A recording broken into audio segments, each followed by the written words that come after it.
Hello guys, my name is Anna, and currently I try to vlog daily from my country Ukraine since this terrifying invasion of Russian troops and Putin's regime on the territory of my beautiful, independent and strong state.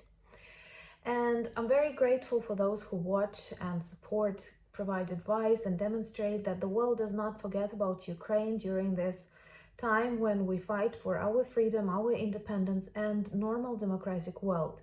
Because I believe the things that Russia does in Ukraine are unacceptable in any corner of the world, and not only in the 21st century, but in all the centuries before that. And I know that I have promised to you a question and answer session today so that you can learn more about me and my life before war and my life during war. And I promise that I will make this vlog because you've asked me questions and I have nothing to hide from you. But I cannot speak about myself today because of all these pictures that you have seen or maybe you will see on the internet of the Ukrainian towns and cities that were liberated by Ukrainian armed forces. But we see mass killings, mass graves, killed, shot civilians, and I cannot speak about something else today. Below this video, in the first comment, I will provide you some links, but once again, if you don't feel like saying something very bad, you may not, but I personally think that every person on the planet must see what Russian soldiers did in Ukraine to understand it is no more a political war, it is not more a war, it's a genocide of Ukrainian people. You know, like I have heard lots of these stories and I have connections with many people who are in those parts of Ukraine that are destroyed by Russian troops. But I'm lucky to live in the western part of Ukraine where we have only missile shootings and we work with refugees and we try to back up the rest of the country. But we have relatives all over Ukraine and friends all over Ukraine, and tonight or yesterday, I have this bad habit, as many of us do. I go to Facebook and I check and I read the news, and in Ukraine you do it all the time. And I saw these pictures from Bucha and Irpin. These are small towns close to Kyiv. And I was like terrified because this is so real. And it has always been like that. But at the same time, you see, these are not tanks, these are not soldiers, these are young people, just like very ordinary people. The fact how ordinary they terrifies even more. These are just people you can meet in a coffee shop, or they can go to your gym together with you, and they are wearing the clothes you can like recognize. And I saw one young man killed by them, a civilian. His hands were tied behind the back, and many of Ukrainian people, civilians, not soldiers, had their hands tied behind the backs and they were shot in their heads. And he had this very typical shoes with white soles. And I walk today the streets of my city and I see how many young people walk these shoes with white soles. And perhaps when he bought them this season, he did not expect to be found with his head shot in the central street of his totally peaceful town. You know, Bucha and Irpin are small cities next to Kyiv, and for many people of previous generations, like these were places that were popular for like small resorts with forests, with rivers, with wild strawberries. And during Soviet period there were buildings for writers, like sanatoriums. I don't know if you have equivalent of that. And these were very peaceful small towns, and decade by decade they developed, many new buildings appeared. I have many friends who live in Irpin and Bucha because these are perfect locations for normal middle class. Many of them work in Kiev and they live in Irpin, where there are lots of parks, like very comfortable, not far away from the capital. And it is a totally peaceful, nice zone. I'm sure you can recognize something similar in your countries next to your big cities. And such cities like Bucha and Irpin, they're very important because they like help normal middle class develop, and that's something you have to want. And then you see dozens of people killed just because they are Ukrainians. This is not a political operation. It is not about NATO. It is not about gas or oil. It is just the continuation of what Stalin did to Ukrainian people.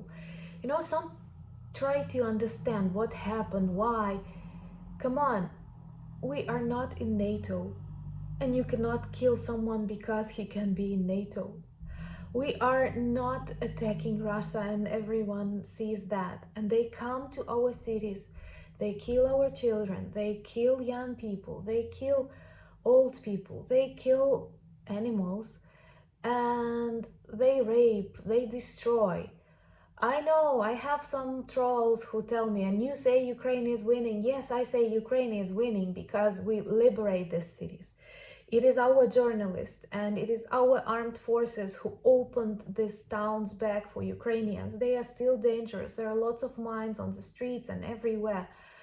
But these are our cities. But you have to see what true evil does. And I don't see, I support the president, but I don't see the option for negotiations, because you cannot negotiate with people who come to kill Ukrainians because they are Ukrainians.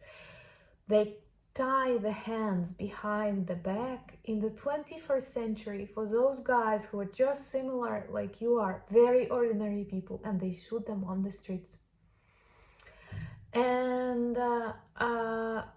well, like some of these bodies, I don't know, maybe I have this like creative mind or I'm too attentive, but when you look at that, what terrifies me the most is these just like ordinary people. You can see their clothes, you can see manicure on women, you can see backpacks, you can see what they were carrying in that backpacks. You can understand they were hiding or they were just walking, or there is a photo of a man killed who was just riding a bicycle and he's still lying with that bicycle for 2 weeks, perhaps dead, on the streets of his town. A very small, peaceful town surrounded by forests where people love to collect mushrooms, you know. And there is such a feeling I would like you never to experience. Like, you know, people often say that bad things make you closer with like your family, and this is what we have right now in Ukraine.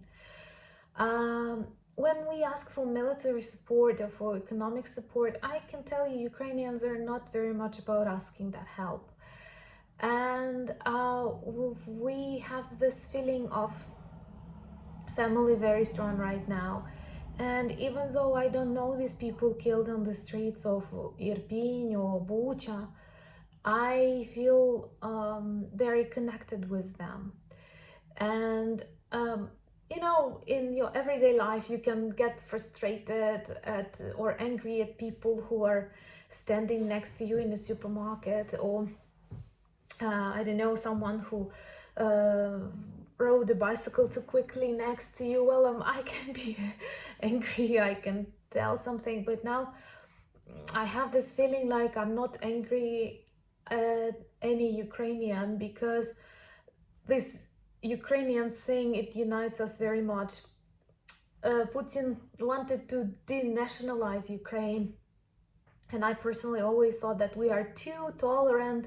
We are not that we were not that strong in this national aspect as the French or the British or the Polish. We were often like very tolerant, very different, and now we are very much united. We are very much, Ukrainians, and when you look at these people, you feel like something very close was hurt, even if it's not your friends or not your relatives. And I could not, like, I hate crying and I'm not a crier. But like when you look at these people, you cannot understand why. And once again, those who say it's Putin, no, it is not Putin. Like, I have lots of you commenting about various wars, including the Second World War, and quite often soldiers try to destroy some military objects and some plants, some airports, ports, but they ignored people, and here they target people. They target hospitals, schools, infrastructure. For example, Chernihiv is also liberated right now, but they destroyed water station, electricity, gas station, so that it will take pretty long time. And I know that we are winning. I know that we will win because, there is always a borderline or something that such evil, it just cannot win, it cannot be accepted. And at the same time, my greatest fear is not Putin on the streets, not his soldiers, but my greatest fear is that the world will look for options to forgive Russia in its modern regime format, that other countries, even those that support us, will push us to negotiate and to accept some things, that Putin will still be treated as he is treated as a president of a big country, but not as a war criminal who keeps the whole planet hostages.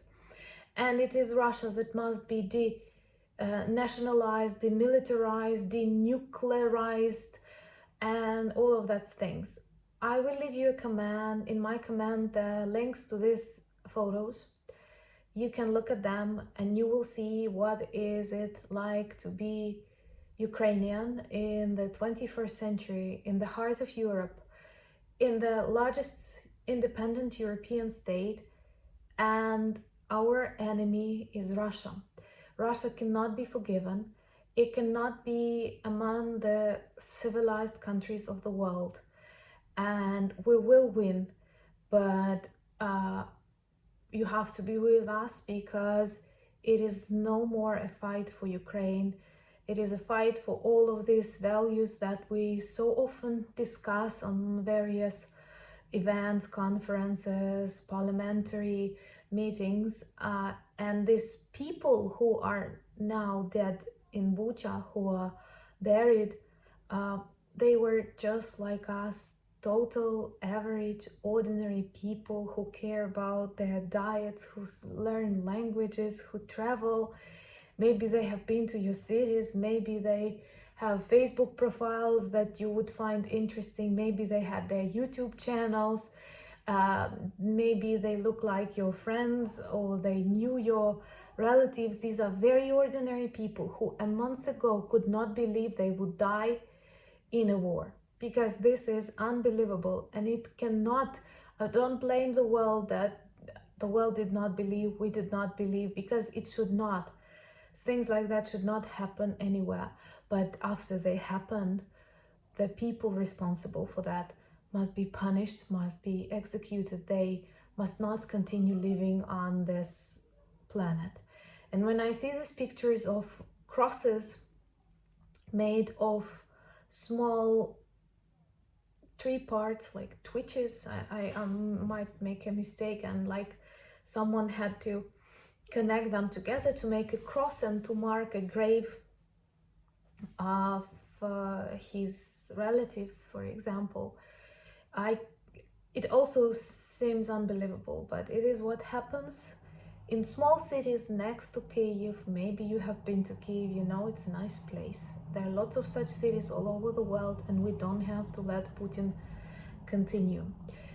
I will return back to the updates on our history, but I believe the days to come will show us more crimes of Russian soldiers against Ukrainian people. But we have to free our land and we have to free the planet in general. I will continue vlogging and I will answer your questions in my next videos. Thank you for them. Please pray for those who were killed in many Ukrainian towns and cities, and don't let the world forgive. Slava Ukraini!